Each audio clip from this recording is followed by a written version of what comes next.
मैं चाहता हूं कि एक बार जोरदार ताली बजाकर उन्हें कि श्रोताओं की नींद को दो पंक्तियां देना चाहता हूं इसके सम्मान में कि श्रोताओं की नींद को पल भर में जगा देता है, श्रोताओं की नींद को पल भर में जगा देता है। अरे ये वो पौवा है जो बोतल का मजा देता है। एक बार जोरदार तालियां शंकर। मैं क्या है, मेरी पत्नी ने मेरे हृदय के अपना सर रखा और कहा कि आपका दिल बहुत नाजुक है। मैंने कहा दिल नहीं है, वो तंबाकू की पूड़ी है। क्योंकि वो गांव के उसको मालूम थोड़ी है, क्योंकि दिल भी सरल सरल करता है और तंबाकू की पूड़ी भी सरल सरल करती है। तो मालूम थोड़ी पड़े कि दिल है कि तंबाकू की पूड़ी। अभी बातें कर रहे थे भाई साहब, मैं क्या है, मैंने एक से प्रश्न पूछ लिया। मैं भी पढ़ाता हूँ तो मैंने एक से प्रश्न पूछ लिया। मैंने कहा अब चौथी क्लास में प्रश्न है, वो पर्यावरण किसे कहते हैं, है कि नहीं है? पर्यावरण किसे कहते हैं? तो छोरे ने उत्तर लिख दिया, प्रजा माता का वर्ण करने वाले को पर्यावरण कहते हैं। एक और प्रश्न आया कि ज्वार और भाटा किसे कहते हैं? अब ज्वार और भाटा समुद्री तूफान के कारण आते हैं, तो उसने ज्वार भाटे अपने सोच लिए। उसने लिख दिया कि ज्वार और भाटे में निम्न अंतर है। नंबर 1, ज्वार को हम खा सकते हैं, भाटे को हम खा नहीं सकते हैं। नंबर 2, ज्वार को हम बेच सकते हैं, भाटे को हम बेच नहीं सकते हैं। और नंबर 3, ज्वार को हम मशीन में निकाल सकते हैं और भाटे को मशीन में निकालने जाओ तो दांता टूट जाता है। तो कुछ भी कह दे। अभी नाम के बारे में बता रहे थे, अपन अपने बच्चों के नाम कैसे रख रहे हैं? पहले रामकृष्ण, दयानंद, सरस्वती ये नाम रखते थे। आजकल हम बच्चों का नाम गोलू रख रहे हैं। अपने गांव में पगरावत में ये नाम रख लो, छोरे की सगाई नहीं हुआ। बोला हट छोरू गोलू है। अब वो गोलू है, थोड़ा और बड़ा हो जाए तो गोलू दादा, थोड़ा और बड़ा हो जाए तो गोलू भाई, और अगर बूढ़ा हो जाए तो लोग निकल देख गोलाबा जाई रहा। अगर उनके यहाँ शादी हो जाए तो पत्रिका छपे तो कैसे, फतेह सिंह जी सुपुत्र गोलाबा, और नोट बारात फतेह सिंह जी के यहाँ से चलेगी और गोलाबा के यहाँ जाएगी। उनके यहाँ मृत्यु हो जाए तो चिट्ठी छपाएं तो कैसे कि अत्यंत दुख के साथ लिखने में सूचित आता है कि हमारे पूज्य पिताश्री गोलाबा का स्वर्गवास हो गया है। ये हालत हो जी। और टीवी के कारण हमारे संस्कार कहाँ जा रहे हैं? वो क्लास में मैडम बच्चों को पढ़ा रहे थे, 10वीं 12वीं में ऐसे ही आते हैं, कॉपी लाए तो पेन नहीं लाए, पेन लाए तो कॉपी नहीं लाए। तो मैडम ने पूछ लिया कि तुम्हारे कहाँ है कॉपी और कहाँ है पेन? तो छोरे ने कह दिया कि मैडम जब से आपको देखा क्या कॉपी और क्या पेन, तेरे मस्त मस्त दो नैन मेरे दिल का ले गए, चैन खो गई कॉपी और गुम हो गया पेन।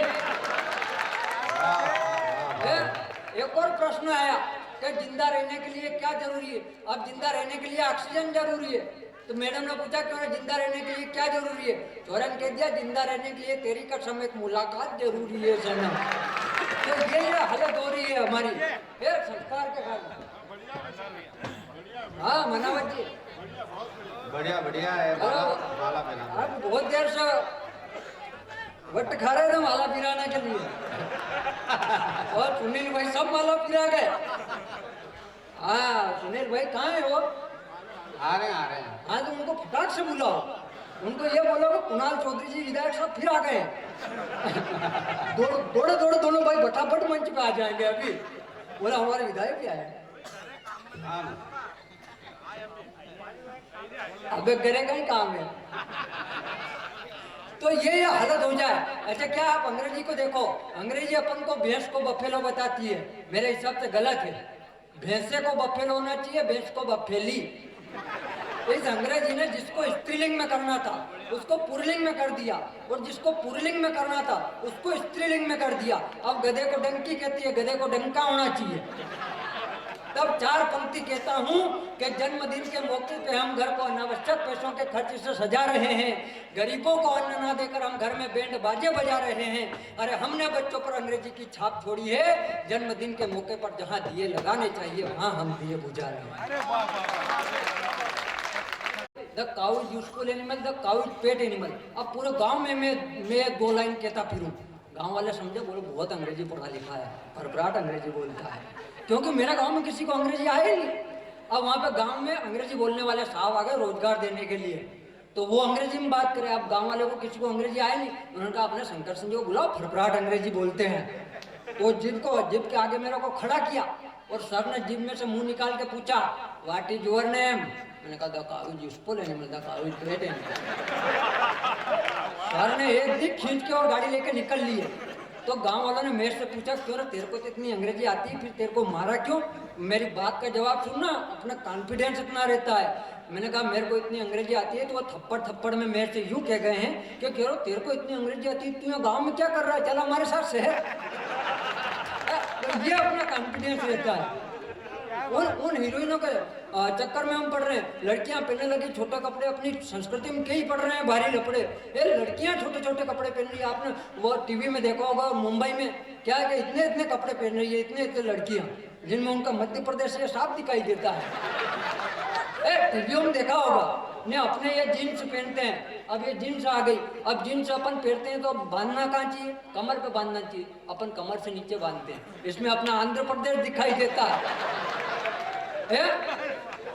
और अपने बम साहब के तो आंध्र प्रदेश, उत्तर प्रदेश, मध्य प्रदेश काफी लंबे चौड़े हैं, उनका तो कोई टेंशन ही नहीं है। तो ये हालत हो जाए। और कौन थी भारत की नारी? अरे जिनके मुखमंडल पर तेज सूर्य की कहानी होती थी, जिनके हाथों में तलवारों की रवानी होती थी, अरे देश की खातिर जिनकी कुर्बानी होती थी, भारत की नारियां वही संस्कार युक्त दुर्गा भवानी होती थी। ये थी भारत की नारियां। जिंदाबाद। अभी सुरेश बम जी, अब आप देखो हरीश जी हंगामा और सुरेश बम जी को देखो, और अपने लता दीदी बैठी है मंच पे, ये कैसे लग रहा है ये दृश्य? ये दोनों पुत्र हैं, माता बेटी है। आशीर्वाद तेरी मेरे दो अनमोल रतन, एक राम तो दूजा लखन। देखो माते सरी आशीर्वाद दे रही है। तू भी बैठ जा, तेरे को भी दे देंगे आशीर्वाद। आशीर्वाद अब आप दोनों माता जी का आशीर्वाद ले लिए तो अपन लेके क्या करेंगे? तू भी हमारा नारायण साईं है। मटके तो ये हो जाता है। ये अच्छा वो क्या है, हमारे गांव में राम बादशाह पगरावत में अपने शाजापुर में फिल्म चली, सरपंच साहब, तो शाजापुर में फिल्म लगी तो वो हीरो हीरोइन से कह रहा कि मेरी आंखों में तुझे क्या दिख रहा है? हीरोइन ने उधर से कह दिया तुम्हारी आंखों में मुझे प्यार नजर आ रहा है। पगरावत के बादशाह का दिमाग खराब, घर पे आए, डोकरी के पास में बैठे और बोले कि मेरी आंखों में तुझे क्या दिख रहा है? माँ साहब के कहने उम्र में उसी बात हम भी ला गए। बादशाह माने ही नहीं, बादशाह कह के नहीं बताना पड़ेगा मेरी आंखों में तुझे क्या दिख रहा है। माँ साहब कह के अपने उम्र में सेम हो जाती है। मैं ब्राह्मण के घर पे कथा की किताब लेने गया तो सब हालत तो थे, तो उसने मेरे हाथ में कॉपी पकड़ा दिया। अब एक लाइन आपको भी याद रहती है, एक लाइन मेरे को भी याद थी। मैंने कहा एक बार श्री सूर्य महाराज कैसे आजाद ईश्वर आगे कहने लगे कि गरीबी रेखा से नीचे जीवन यापन करने वालों के लिए बीपीएल कार्ड दिया जाता है। अब एक ने कहा कि बीपीएल कहाँ से आया? मैंने कहा बीपीएल कुबेर जी महाराज धन के देवता है कि नहीं है? कि मेरे पास एक कार्ड है, ले जाना अपने घर पर टांग देना, धन की बरसात होगी। तो हुआ नहीं हुआ बीपीएल कार्ड? एक ने कहा कान पकड़ा। मैंने कहा रेवा खंड प्रथम अध्याय समाप्त। अब द्वितीय अध्याय में श्री सूर्य जी महाराज कहने लगे कि 5 लीटर घाटलेट जिसका पैसा अभी तक नहीं आया। अब एक ने कहा कि घाटलेट कहाँ से आया? मैंने कहा घाटलेट हनुमान जी लंका जलाई थी कि नहीं जलाई थी? बोला हाँ जलाई थी। मैंने कहा हनुमान जी लंका जलाई थी तो उनकी तृतीय अध्याय समाप्त। अब तृतीय अध्याय में श्री सूर्य जी महाराज कहने लगे कि 2 रुपए की दर से 10 किलो चावल।